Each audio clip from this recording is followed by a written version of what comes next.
মাধ্যমিক পরীক্ষা চলাকালীন হঠাৎই অসুস্থ হয়ে পড়ল এক পরীক্ষার্থী। বিষয়টি নজরে আসতেই দ্রুত তাকে স্থানীয় রশিদপুর গ্রামীণ হাসপাতালে নিয়ে যাওয়া হয়। সেখানে অবস্থার অবনতি হওয়ায় গঙ্গারামপুর মহকুমা হাসপাতালে ভর্তি করা হয়। অসুস্থ ছাত্রীর নাম মোনালিসা। তার পরীক্ষার সেন্টার পড়েছে দক্ষিণ দিনাজপুর জেলার বংশীহারি থানার দৌলতপুর হাই স্কুলে। জানা গিয়েছে আজ মাধ্যমিকের ইতিহাস পরীক্ষা ছিল। পরীক্ষা দিতে যথাসময়ে কেন্দ্রে ঢোকে মোনালিসা।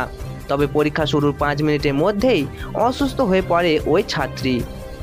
তড়িঘড়ি তাকে উদ্ধার করে নিয়ে যাওয়া হয় রশিদপুর গ্রামীণ হাসপাতালে। বর্তমানে সেখানেই চিকিৎসা চলছে তার। মোনালিসার অভিভাবক মাজেদুর রহমান বলেন, সময় মতো স্কুলে পৌঁছেছিল, তারপর পরীক্ষা দিতেও চলে যায়। 5 মিনিট যেতে না যেতেই হঠাৎ অজ্ঞান হয়ে যায় ও। স্কুলের শিক্ষকরা বাইরে এসে আমাদের বিষয়টি জানায়। আমরা ওকে হাসপাতালে নিয়ে আসি। চিকিৎসা চলছে। কালকে থেকে ওর পেটে ব্যথা ছিল, তবে ডাক্তার দেখানো হয়েছিল, কিন্তু এভাবে অজ্ঞান হয়ে যাবে বুঝতে পারিনি। Bureau report, news ACS Bangla.